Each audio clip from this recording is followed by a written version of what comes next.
अली अमीन गंडापुर कितने बजे पहुंचे मैं आपको बताता हूँ। ये आईफोन मोबाइल एक जबरदस्त चीज है कि वो हर चीज बताता है। ये अली अमीन साहब पहुंचे हुए हैं। सर मेरे ठीक है, कहने का मतलब मैं पहुंचे, मगर मैं क्या था? चीज आपको दिखाता हूँ। जब भी जंग होती थी या कोई बड़ा फसाद होता था, बच्चे, खवातीन और मेडिकल के तबकों को हाथ नहीं लगाया जाता था। हमारे मुल्क की रियासत और रियासती इदारे क्या करते, सबसे पहले बच्चों पे हाथ डालते, फिर मुल्क की खवातीन पे हाथ डालती हैं, उसके। अस्सलाम वालेकुम नाज़रीन, सुबह टीवी टीम के साथ राना खालिद अब्दुल्ला इस वक्त स्वाबी में हाजिर है। आप देख सकते हैं कि इस वक्त स्टेज के ऊपर असद कैसर साहब मौजूद है। आइए मैं उनकी बात करवाने की कोशिश करूंगा, जानेंगे हालात और वाकयात। ये जलसा है या अवामी जरगा है?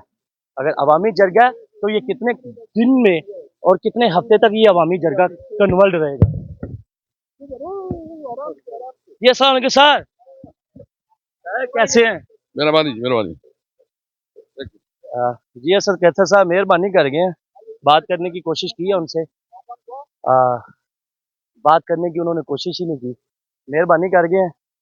चलें, आप देख सकते हैं इस वक्त असद कैसर साहब यहाँ पे मौजूद थे और जलसागाह का जायज़ा लेने आए थे। तमाम हालात व वाक़यात जाने, कोशिश करनी थी उनसे पूछने की, ये जलसा है या जरगा है? अगर जरगा है तो ये कितने दिन तक जरगा रहेगा?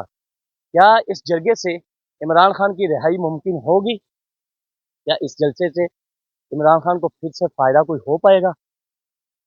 जो आज तक वो जेल में बैठे देखते रहे कि मेरे कारकुनान, मेरे पाकिस्तान मेरे लिए निकलेंगे, कुछ करेंगे, बल्कि पाकिस्तान की खातिर जो जेल में अब तक हैं। तो आइए मैं कारकुनान से बात करवाने की कोशिश करता हूँ, जो भी। अस्सलाम वालेकुम। वालेकुम सलाम। जलसागाह के हवाले से क्या रोशनी डाल? जलसा ये है कि तैयारी पूरी है। पिछले दिनों जब लास्ट टाइम 4 अक्टूबर को हो रहा था, तो लोग ये समझ रहे थे कि अली अमीन जो है वो नहीं पहुंच पाएगा, अली अमीन गंडापुर जो है वो कुछ भी नहीं कर पाएगा, अटक पुल भी क्रॉस नहीं कर पाएगा। इसी तरह कह रहे थे ना फेडरल हुकूमत। तो वही अली अमीन गंडापुर था कि अटक पुल भी क्रॉस की थी, वही अली अमीन गंडापुर था कि डी चौक तक पहुंचा था। ठीक है। और मैं सिर्फ फेडरल हुकूमत और इस्लामाबाद को ये बताना चाहता हूँ, और मोहसिन नकवी साहब जब तैश में जब आए थे ना, उनकी तैश की वजह पता है क्यों? केपी हाउस पे हमला क्यों किया था? उन्होंने तो हजारों की तादाद में पुलिस एहलकार लगाए, रेंजर्स के एहलकार लगाए और दीगर एहलकार लगाए। वो एहलकार लगाए जिनकी ड्यूटियां नहीं थी, लेकिन वो भी आए। ठीक है, जिन्होंने हमारी सरहदों की हिफाजत करनी थी, वो भी पीटीआई के लोगों को रोक रहे थे। लेकिन उनकी नहली और इनका वो देखें कि आप यकीन माने कि अली अमीन जब डी चौक तक पहुंचा तो पुलिस नहीं थी। ऐसे भी रास्ते हम लोगों ने देखे हुए हैं। तो अली अमीन पहुंच गया था ना। और उन लोगों को मैं बताना चाहता हूँ कि जो पूरी रात अली अमीन को ढूंढते रहे केपी हाउस में, इतने नए लोग हैं, इतने नए लोग हैं, इतने बड़े बड़े इदारों के लोग थे वहां पर। यकीन माने कि सारी रात मैं भी केपी हाउस में था कि नहीं ढूंढ सके। मिसाल उनकी काबिलियत ये देखें कि एक बंदे को नहीं ढूंढ सके। ठीक है। हाँ, टीवी के ऊपर बड़ी अच्छी अच्छी बातें कर लेते हैं। अब ये प्लान तैयार है, स्टेज लगा हुआ है, हर चीज तैयार है। अब हुक्म है कि अली अमीन गंडापुर साहब के ऊपर एतमाद पूरी कौम ने किया हुआ है। अली अमीन साहब ने अगर यहाँ से ठहर कर कह दिया कि इस्लामाबाद की तरफ रुख करो, तो कोई रुकेगा नहीं। अच्छा, आप ये जलसा करके अवामी जरगा में इसे कन्वर्ट करने जा रहे हैं? देखिए, बेसिकली एक चीज सबको वाज़ेह हो, जलसा और जिरगा किसको कहते हैं। जलसा बेसिकली जिस तरह सीएम साहब ने भी किया, और जलसे का मकसद जिसमें पंजाब के लोग हैं वो जलसा समझते हैं कि एक पिंडाल हो, एक लोग हों, एक बात सुनी जाए तो उसको जलसा कहते हैं। जबकि हमारी कबायली रिवायात में ये है कि जब भी कोई लोग इकट्ठे होते हैं, जब भी कोई मशावरत होती है, जब भी कोई बड़ा ऐलान होता है, तो उसे जिरगा कहा जाता है। बेसिकली खैबर पख्तूनख्वा की आवाम के लिए जिरगा, जबकि पंजाब और सिंध बलूचिस्तान से आने वालों के लिए ये जलसा है। और ये जलसा गाह भी तैयार है और जिरगा गाह भी तैयार है। अगर देखें, मैं तो चाहता हूं कि ये जिरगे की तरफ बढ़े। अगर जलसा हुआ, जलसा देखें आम चीज है, जिरगा हो गया और कबायली लोग बैठ गए, अगर उन्होंने रुख कर दिया।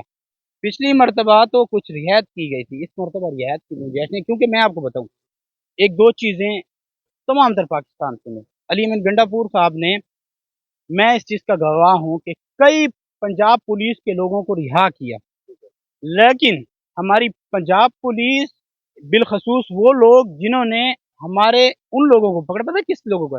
एक वर्कर को पकड़ा जाए कोई नुकसान नहीं है, एक पुलिस वाले को पकड़ा जाए कोई वो नहीं है। एम्बुलेंस के लोगों को पकड़ा गया, रेस्क्यू 1122 के 48 लोगों को उठाकर ले गए। वो 48 लोग जो के लोगों को शेल लग रहे थे, बुलेट्स लग रही थी, उनको बचा रहे थे जो जख्मी हो रहे थे, या वो फायर ब्रिगेड है जहां पर आप देखें कि जब इन्होंने रोक रखा था तो कई गाड़ियों को आग लगी, 1122 वालों ने बचाया। तो मेरी तो इस मुल्क की समझ मुझे नहीं आती है कि जिस मुल्क में मेडिकल का तबका वो हो, दौरे जलियत में ना जब होती थी दौरे जलियत, तो वहां पर एक चीज वाजे थी कि जब भी जंग होती थी या कोई बड़ा फसाद होता था, बच्चे, खवातीन और मेडिकल के तबकों को हाथ नहीं लगाया जाता था। हमारे मुल्क की रियासत और रियासती इदारे क्या करते? सबसे पहले बच्चों पे हाथ डालते, फिर मुल्क की खवातीन पे हाथ डालती हैं, उसके बाद वो किसको हाथ डालते हैं? मेडिकल तबके। 48 लोग पकड़े गए, 20 दिन जेल गुजार के आई। वन स्टेप प्रमोशन दी गई अली अमीन गंडापुर की जानिब से, एक एक बेसिक पे भी बढ़ाई गई और बहुत सी मराहत उनको दी गई हैं। उन्होंने कुर्बानी दी है, उनका कसूर नहीं था, वो डिप्टी प्रोफेसर थे। लेकिन वफाक में बैठे हुए और कौमी असम्बली में बैठे हुए पीछे में लोगों को सोच रहा हूँ कि ये ज्यादती हो रही है। अच्छा, ये जलसा जो आप कर रहे हैं, ये जलसा करके कल खत्म हो जाएगा? नहीं, मशवरा होगा, अगर प्लान हुआ तो आगे इस्लामाबाद तक भी जाएगा ये। सुनने में ये आया है कि यहाँ पे पूरे पाकिस्तान की डिस्ट्रिक्ट के कैंप लगाए जाएंगे और हर एमपी एमएनए अपने बंदे इकट्ठे करेंगे, यहाँ पे एक बड़ा क्राउड इकट्ठा किया जाएगा, क्या ऐसा सुनने में है? जो तो ये सच है? देखें, ये कैंप्स की खबर चल रही है हर तरफ। जब पिछले दिनों हम 2 दिन बैठे थे, किसी ने कैंप नहीं लगा, लोग रोडों के ऊपर सोए हुए थे। कैंप की बेसिकली वो नहीं है कि कैंप, अगर ऐलान हो जाए कि यहाँ पर सोना है या बैठना है, लीडरशिप या अली अमीन गडापुर साहब की जान से ऐलान हो जाए, तो लोग इस चीज़ को नहीं देखें कि हम ज़मीन पर सो रहे हैं, पत्थर में सो रहे हैं, कांटों पे सो रहे हैं। उन्होंने नींद कर लेनी है और मुकाबला भी कर लेना है।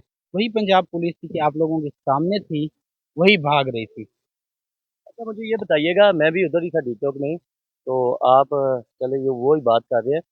अली अमीन गंडापुर जब भी ऐलान करते हैं, कारकुनान सीरियस लेते हैं, डट जाते हैं, खड़े होते हैं। अली अमीन गंडापुर को केपी के होश जाने की क्या अब जरूरत मैं पड़ी? बताऊं, अब मैं आपको यहाँ पर फुटेजेस दिखाता हूँ। जब अली अमीन गंडापुर साहब पहुंचे, वहां पर स्पीच की, और वहां पर स्पीच करते हुए वहां पर 1 डेढ़ घंटा ठहरे रहे। ठहरे रहने के बाद जब रबड़ की बुलेट्स फेंकी गई, उसके अलावा ये जो 12 बोर के होते हैं, मैं खुद, मेरे पास फुटेजेस हैं जो पंजाब पुलिस के एहलकार, और मैं तो वो देख रहा था कि वो फायर कर रहे हैं, वहां पर कई लोग जख्मी हमारे हों। तो हमने ये मशवरा किया, क्योंकि हमारा एक बहुत बड़ा काफिला दूसरे रूट से आ रहा था, जो कि 26 नंबर से। वो कौन लीड कर रहा था? अली अमीन गंडापुर के बड़े भाई, कैप्टन रिटायर उमर अमीन, आधा आर्मी काफिला से आपके ऊपर कैप्टन था, है। आधा काफिला पीछे था। नहीं नहीं नहीं, मेरी बात सुनो, कैप्टन रिटायर उमर अमीन काफिले को लीड कर रहा था, आर्मी का कैप्टन था, वो लीड कर रहा था, ठीक है ना? तो काफिला तो नहीं उधर उधर हुआ।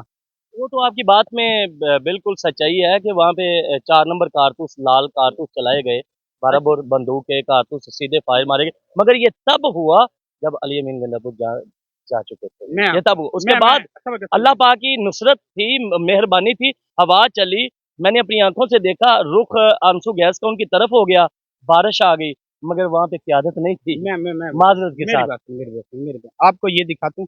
ये वही डी चौक है, हाँ, मैंने ये देखा है, ये वही चाइना चौक तक चाइना, पहुंच, चाइना चौक आगे तक। हाँ, चाइना चौक से डी चौक तक कितना रास्ता? बिल्कुल मैं भी करीब ही है, इस्लामाबाद का करीब ही ये है, हूँ। करीब ही है, बिल्कुल। मिसाल वो लोग चाइना चौक मेरे समझे। कहने का मतलब ये नहीं है मैं कि वो मेरी बात सुन, जा चुके। अली अमीन गंडापुर कितने बजे पहुंचे मैं आपको बताता हूँ। ये आईफोन मोबाइल एक जबरदस्त चीज है कि वो हर चीज बताता है। ये अली अमीन साहब पहुंचे हुए हैं, सर, मेरे ठीक है? कहने का मेरी मतलब बात सुन, पहुंचे, मगर क्या था? चीज आपको दिखाता हूँ। 2:02 में दिन दिहाड़े पहुंचा पाकिस्तान के वो इदारे, ये आप देख सकते हैं कि ये आईफोन की लोकेशन है। 2 बजे अली अमीन पहुंच रहा है, 2 बजे से लेकर अब जा कब रहा है, आपको मैं ये आईफोन की लोकेशन देता हूँ। 3:25 पे वहां पर थे, कितना हुआ? 1.5 घंटा वहां पर ठहरे रहे, जब फायरिंग हुई वो हुआ, उसके बाद वो गए नहीं। आप वो वीडियो ओपन करें, जब केपी हाउस में आए कि भाई आप लोग खाना शाना खाओ, यहाँ से खाना उठाओ और फिर जाएंगे, जब वो काफिला आएगा और खान की मशावरत पीछे नहीं हटेंगे। अब एक और चीज, आपने फुटेज पूरा पाकिस्तान ने नहीं देखी, एक और चीज आपको खास दिखाता हूँ। एक और चीज देखें, ये वीडियो सुने, ये वीडियो सुने, ये हमारे सामने ले आए आईजी साहब। आईजी साहब खुद इंटर हो रहे हैं। सर आईजी इस्लामाबाद है और बड़ी तादाद में सिक्योरिटी है। आईजी इस्लामाबाद ये फुटेज भी देख, ठीक है। सर आईजी इस्लामाबाद खुद है और बड़ी तादाद में सिक्योरिटी है।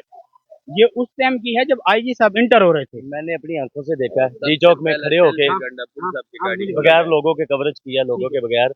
आईजी का गला पका हुआ, कैसे सारी जंग उसने लड़ी, डरा हुआ।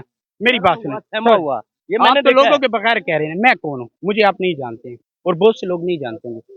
मेरा तक ताल्लुक पाकिस्तान के सबसे मीडिया के बड़े इदारे से है, ठीक है। और इस वक्त भी कई इंटरनेशनल मीडिया के साथ मैं काम कर रहा हूँ। मेरा कसूर क्या था पीटीआई में आने का? मैं पीटीआई में नहीं था। क्यों आया पीटीआई में, पता है क्यों आया? क्यों है? 8 फरवरी से पहले मेरे भाई का एक कारोबार है जो पेनाफ्लेक्स प्रिंट करता है, जलसों का काम करता है, ठीक है। मेरे भाई ने अली अमीन गंडापुर के प्रिंट किए, केपी के बहुत सारे एमपीएस ये के कंटेंट मिला पीटीआई का तो उन्होंने पूरा किया, क्योंकि उनका कारोबार है, बिजनेस देखा था। पता है मेरे भाई के साथ क्या किया गया? मेरा भाई एक सरकारी एक फैक्ट्री बंद होगी मैं बताता हूँ। मेरा भाई जो कि खुद एक नेशनल मीडिया का सहाफ़ी भी है, नेशनल मीडिया अभी भी काम कर, और उसका साइड बिजनेस है। उसके अलावा दूसरा भाई मेरा सरकारी मुलाजिम है, ग्रेड 18 का अफसर है, उस पर गिरफ्तार किया गया। पता क्या दफात लगाएंगे इस मुल्क की? और रियासत में नए लोगों का काम देखें, 780 है, 25 FIR हैं हम पर, 780 है। अब मेरे भाइयों को दहशतगर्द करार दिया गया, तो फिर मेरे पास तो चांस ही नहीं बचता कि हम फिर सही हमारे ये 780 लगाते हैं ना, तो 780 आए ना, मैं आपको दिखाता हूँ जिन पे 780 लगानी चाहिए, जो दहशतगर्द हैं, जिनके ऊपर आपका बस नहीं चलता है। मैं बताता हूँ कि 780 किस पे लगानी चाहिए।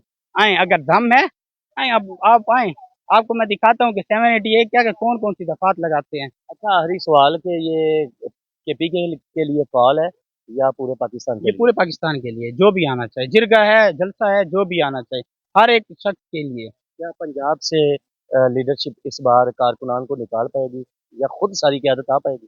देखें, कोई लीडरशिप नहीं निकाल सकती, अवाम में खुद जज्बा होता है। बिल्कुल निकलना अवाम की चाहिए। देखें, एक लीडर कितना निकाल लेगा? एक एमपी कितना 1000 बंदा निकालेगा, 500 निकालेगा, इससे ज्यादा कोई भी बंदा नहीं निकाल। लेकिन जो खुद से लोग आते हैं ना, वो उनका जोश, उनका जुनून, उनका कोई जुनून, वो अली अमीन कहता है कि जुनून कम नहीं होता, बढ़ता है, और इनका बढ़ रहा है, और वही बढ़ रहा है। जब मीडिया से मुझे सियासत में आ गया हूँ तो और क्या होता है।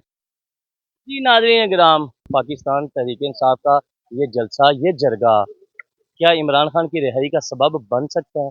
क्या खान रिहा हो पाएंगे? मिलेंगे एक नेक्स्ट वीडियो के साथ। इसके साथ मुझे दीजिएगा इजाज़त। एंकर राना खालिद अब्दुल्ला, सूबा टीवी 3 के साथ। अल्लाह हाफ़िज़।